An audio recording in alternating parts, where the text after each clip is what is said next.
Basis पे अगर आप लोगों को न्यूमेरिकल पूछ सकता है, जैसे आप लोगों को अगर न्यूमेरिकल पूछेगा तो आप लोगों को ये log ऑफ k दिया होगा या 1/n दिया होगा, फिर आप लोगों को निकलना होता है log ऑफ p दिया होगा तो ये निकलना होता है। अगर ये तीनों ये चारों दिया हो तो ये निकलना होता है, ठीक। बाद फिर सिल्ट, फिर देन फाइन सैंड, फिर कोर्स सैंड, इसके बाद जो हमारे पास होते हैं स्टोन ग्रेवल्स वगैरह, ठीक है।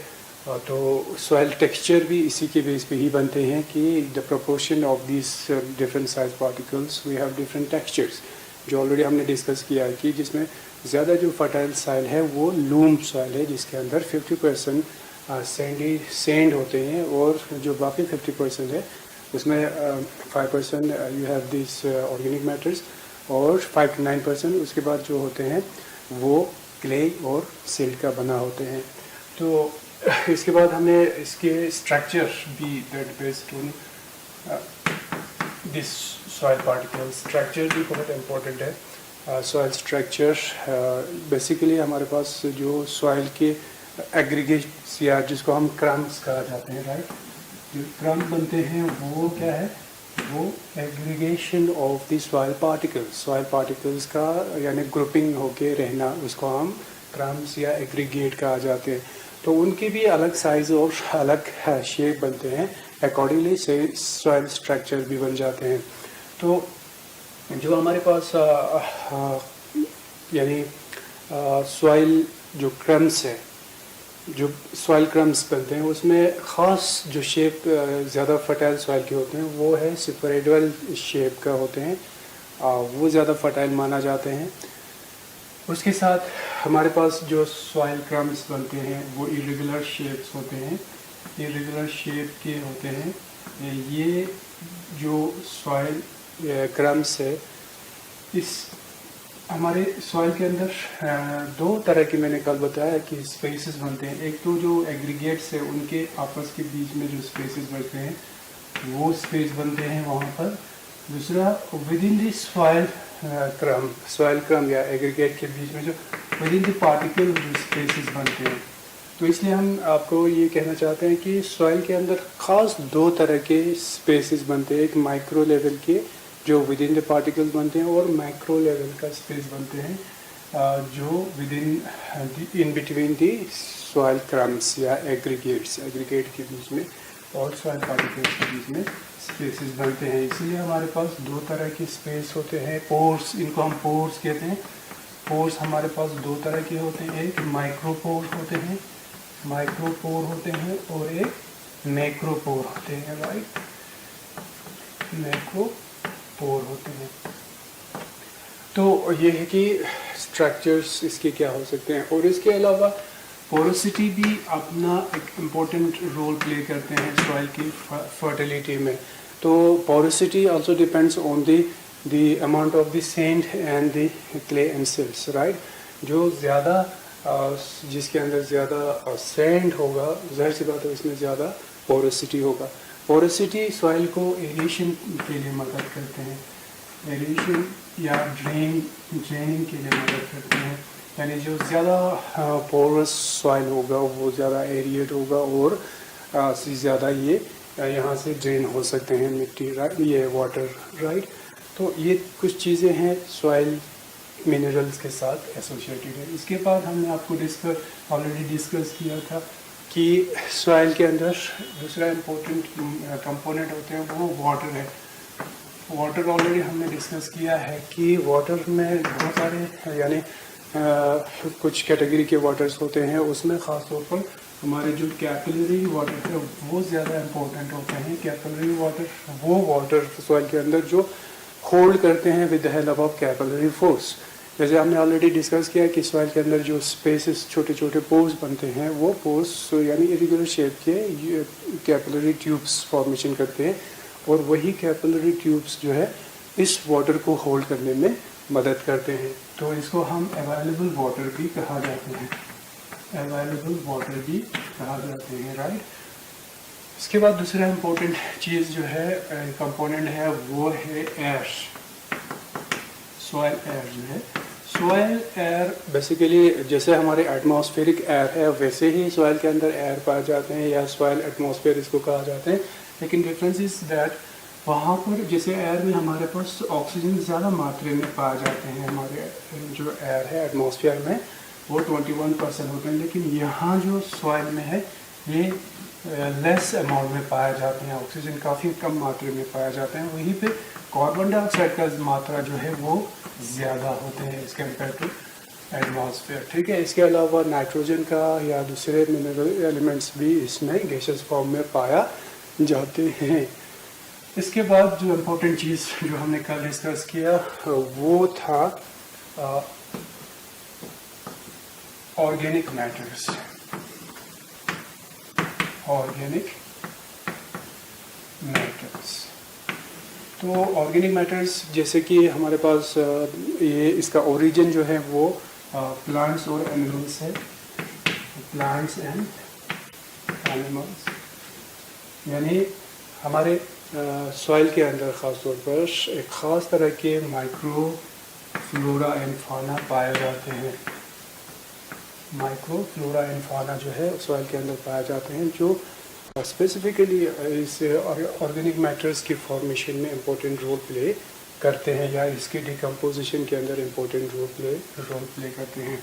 तो ऑर्गेनिक मैटर्स बेसिकली हमारे जो फ्रेश डेड पार्ट्स होते हैं, सबसे पहले fresh dead parts of plants and animals, dead parts of plants and animals, yeah, the products that secrete released by the activities of these various plants and animals in the soil.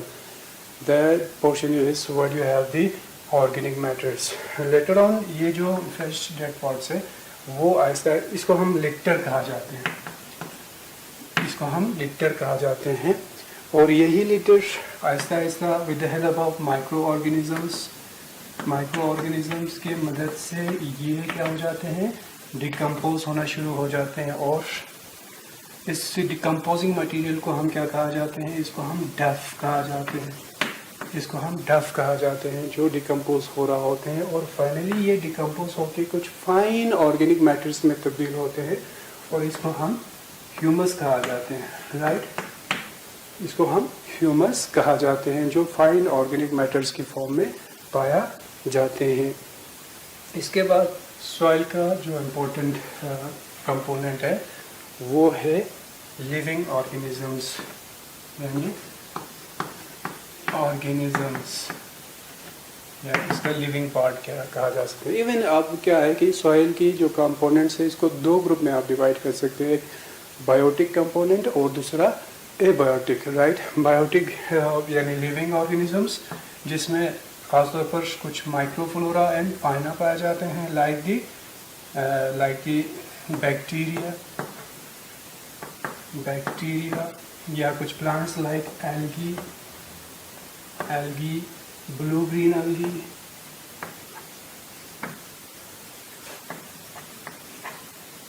you have some more faunas like the arthropods, microarthropods, you have the mollusks,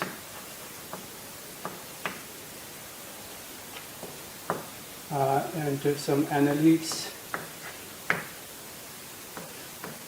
etc.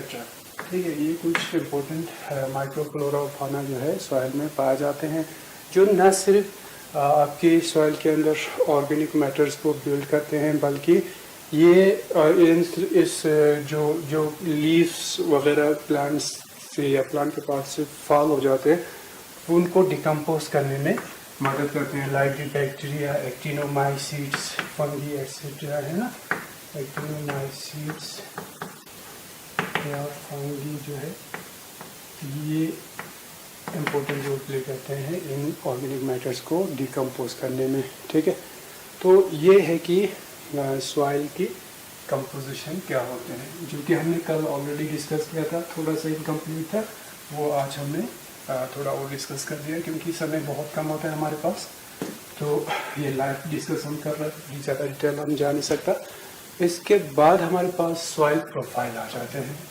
Soil profile, soil profile basically ये एक sequence of the layers of the soil that arrange in horizontal manner that is parallel to the soil surface. Horizons क्या होता है देखिए, soil profiles यानी soil horizons जो एक दूसरे से parallel ज़मीन को dissect करने से हमें मिलते हैं, खासतौर पर जो mature soil होते हैं उसके अंदर कुछ खास distinct layers हमारे पास एक दूसरे से superimposed होते हैं।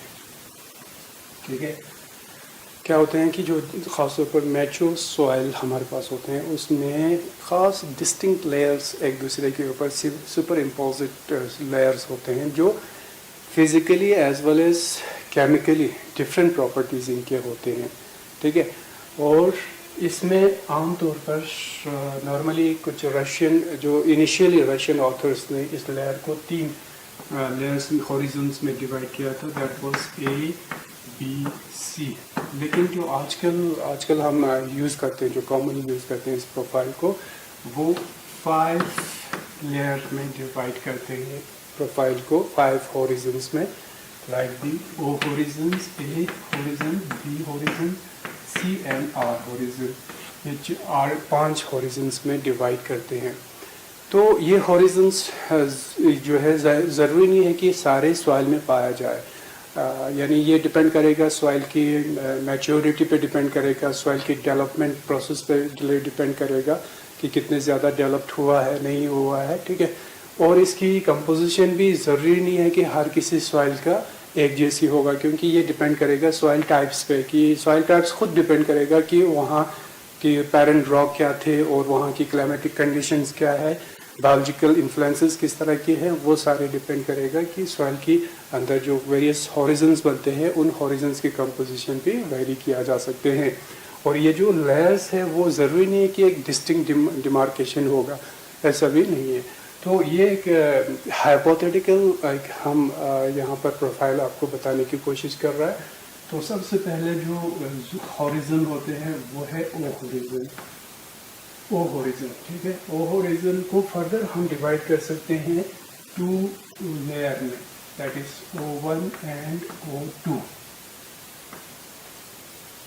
ठीक है, O1 हॉरिजन्स यानी सबसे ऊपरी हॉरिजन्स जहाँ पर क्या है कि प्लांट्स और एनिमल्स का इवन प्रेजेंस भी है, प्लस वहाँ जो फ्रेशली फॉल लीव्स है, यानी जो ताज़ा गिरे हुए लीव्स वगैरह या ट्विग्स या फ्लावर्स या उससे डेड ऑर्गेनिक मैटर्स या एनिमल के डेड पार्ट्स वगैरह जो है इस O1 हॉरिजन में पाया जाते हैं। यानी इसके अंदर अभी डिकम्पोजिशन जो है वो स्टार्ट नहीं हुआ, डिकम्पोजिशन अभी स्टार्ट नहीं हुआ। तो ये इस लेयर को जो ऊपरी जहाँ पर न्यूली फॉल लीव्स वगैरह या freshly broken parts of plants या एनिमल्स के डेड पार्ट्स वगैरह पाए जाते हैं, उसे हम O1 कहा जाते हैं। और O2 के अंदर डिकम्पोजिशन जो है स्टार्ट हो जाते हैं, यानी बैक्टीरियल एक्टिविटी हम इसको कहा जा सकते हैं, डिकम्पोजिशन। कहाँ पे?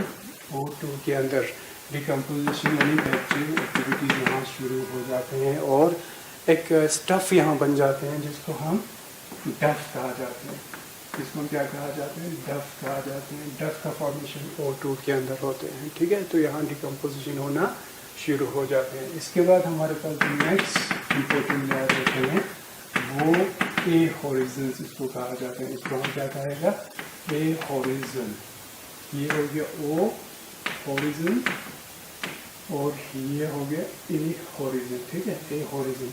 ए हॉरिजन को भी हम क्या कर सकते हैं? 2 सब लेयर में डिवाइड कर सकते हैं, that is A1 and A2। A1 and A2। ठीक है, तो इसमें भी कुछ खास डिफरेंसेस आपको मिल सकते हैं। डिफरेंसेस इस तरह से हैं कि जैसे हमने यहाँ बताया आपको कि यहाँ जो है ऑर्गेनिक मैटर्स डिकम्पोज होना शुरू हो जाते हैं, तो यहाँ पर क्या होते हैं कि फाइन डिकम्पोजिट ऑर्गेनिक मैटर्स पाए जाते हैं। क्या पाया जाता है इसमें? Fine decomposed organic matter. ठीक है, फाइन डिकम्पोज्ड ऑर्गेनिक मैटर, यानी यहाँ आपने डिकम्पोज करना शुरू किया और डिकम्पोज करके कहाँ चले आए? आपके A1 हॉरिजॉन के अंदर, जिसमें ये फाइन डिकम्पोजिट और रिच ऑर्गेनिक मैटर होने की वजह से इसका कलर जो है काफ़ी ग्रे, डार्क ग्रे कलर होते हैं, इसके डार्क ग्रे कलर पाया जाते हैं। इसके बाद यहाँ से सेकंड जो A2 के अंदर है, यही ऑर्गेनिक मैटर्स और यहाँ पर मिनरल पार्टिकल्स का भी यहाँ पर फॉर्मेशन होते हैं। यहाँ मिनरल पार्टिकल, मिनरल जोन भी इनको कहा जाते हैं, इनको मिनरल जोन कहा जाते हैं। मिनरल पार्टिकल्स प्लस, यानी इसको हम मिनरल यानी you can say the mixture of this organic matter and fine divided organic matters and the mineral particles mineral particles या मिनरल मैट्रिक्स भी कहा जाते हैं। इसको हम क्या कहा जाते हैं? मिनरल मैट्रिक्स भी कहा जाते हैं। तो यहाँ पर क्या हो रहा है, देखिए कि ये जो फाइन पार्टिकल्स है या जो वेल डिवाइडेड ऑर्गेनिक मैटर्स है, इनकी मूवमेंट शुरू हो जाते हैं। यहाँ से मूवमेंट शुरू हो जाते हैं। मूवमेंट का मतलब ये है कि यहाँ जो चीज़ें पाए जाते हैं ये डाउनवर्ड मूव करना शुरू करते हैं, या इसको हम लीचिंग भी कहा जाते हैं, राइट? पार्टिकल्स की लीचिंग होना शुरू हो जाते हैं, यहाँ से डाउनवर्ड मूवमेंट करना शुरू हो जाते हैं। और इसलिए इस जोन को हम क्या कहा जाते हैं? एल्यूवेशन कहा जाते हैं।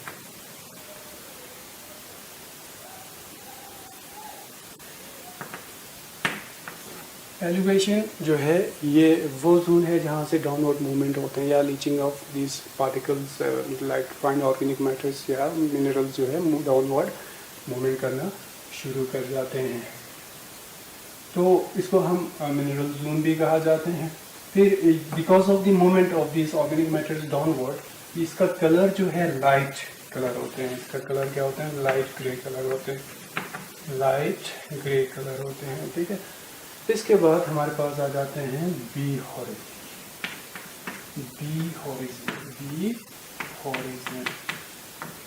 हॉरिजन। इसको हम, जैसे हम यहाँ पर एलिवेशन कहा जाते हैं, यहाँ डिपॉजिट होना शुरू हो जाते हैं। यहाँ पर कलेक्शन से पार्ट है, यहाँ पर इनफैक्ट जो यहाँ से लीच होके आ रहा है वो यहाँ पर जमा होना शुरू हो जाते हैं। तो इसको हम एलिवेशन कहा जाते हैं। एलिवेशन कहा जाता है। यहाँ पर डिपॉजिट चीज़ें जहाँ से लीच होती है यहाँ डिपॉजिट होना शुरू हो जाते हैं।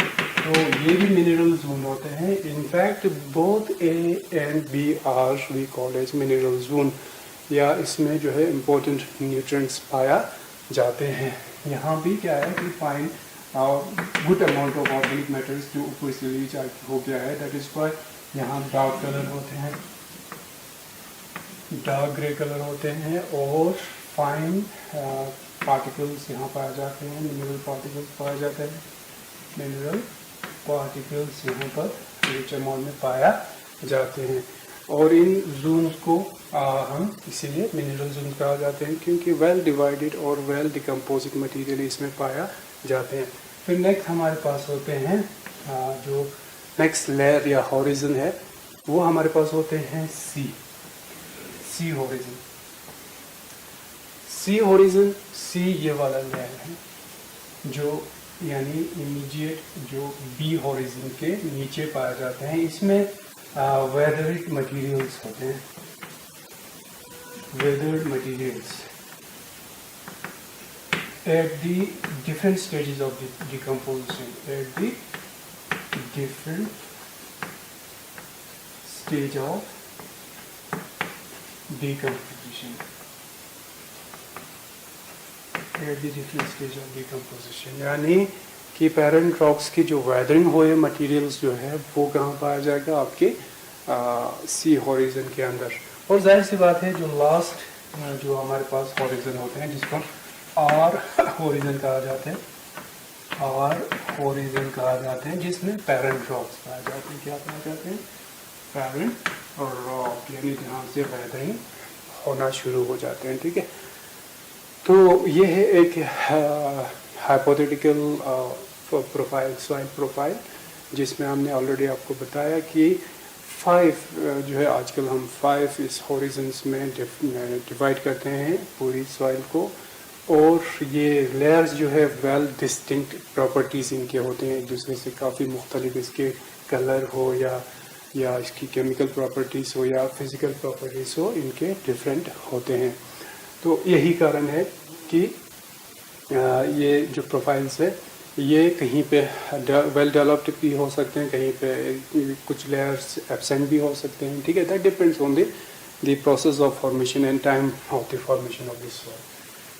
इसके बाद सॉइल कंपोजिशन में एक चीज़ मिस हो गया था, that was soil solution. Soil composition के अंदर एक चीज़ मिस हुआ, वो है soil solution.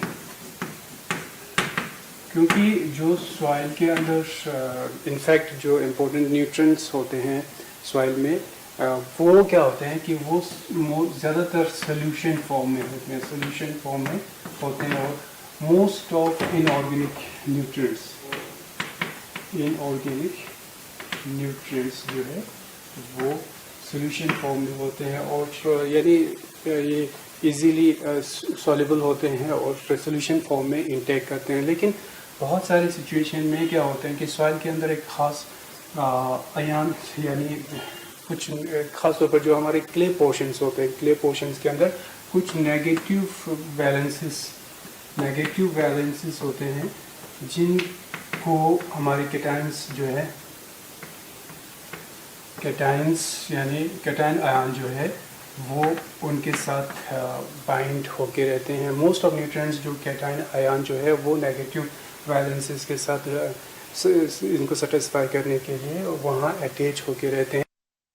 Cation exchange capacity कहा जाता है, कैटायन एक्सचेंज कैपेसिटी कहा जाते हैं। तो कैटायन एक्सचेंज कैपेसिटी यानी सॉइल के अंदर एक ख़ास खसूसियत ये है कि जो क्ले, ख़ास तौर पर क्ले पोर्शन से या ऑर्गेनिक मैटर्स है, वो एक चार्जिंग इफेक्ट्स के दौरान बहुत सारे न्यूट्रिएंट्स को अपने साथ बाइंड करके रखते हैं, और ये लूजली अरेंज्ड होते हैं, ये इजीली एक्सचेंजेबल होते हैं। और जैसे ही हमें बहुत सारे ऐसे कैटायन न्यूट्रिएंट्स होते हैं जो आसानी से वहाँ से रिप्लेस हो सकते हैं, और रिप्लेस होकर इसको या सोल्यूशन फॉर्म में या ऐसे इंटेक प्लांट्स इंटेक कर सकते हैं। ठीक है, so this is what you have the salt solution. So इसी के साथ हमारे पास ये सॉइल प्रोफाइल और सॉइल कंपोजिशन ख़त्म होते हैं। अब हमारे पास नेक्स्ट जो डिस्कस करनी है हमने, वो है सॉइल क्लासिफिकेशन। सॉइल क्लासिफिकेशन, सो सॉइल क्लासिफिकेशन को डिफरेंट ऑथर्स ने डिफरेंट रीजन्स के अंदर अलग तरीके से इसको क्लासीफाई किया गया है, लेकिन यहाँ पर आपकी सिलेबस में जो दिया गया है वो है Indian classification of soil, Indian classification of soil. Indian classification of soil जो है आपकी सिलेबस के अंदर दिया गया है। तो इस सिलेबस के तहत यानी इंडियन क्लासिफिकेशन के तहत क्लासिफिकेशन के हिसाब से आपका सॉइल जो है 8 कैटेगरी में डिवाइड करते हैं। सबसे पहला alluvial soil, alluvial soil. Second हमारे पास आते हैं black soil, black soil. Third हमारे पास आते हैं लेटराइट सॉइल। फोर्थ हमारे पास आते हैं रेड सॉइल। फिफ्थ हमारे पास आते हैं you have the arid soil. Sixth हमारे पास आते हैं you have this saline soil, saline soil. Seventh हमारे पास आते हैं you have the mountainous soil, this forest soil, forest soil, forest and mountain soil इसको कहा जाता है। और जो लास्ट 8 वन होते हैं वो हमारे पास होते हैं peat and marshy soil, and marshy soil।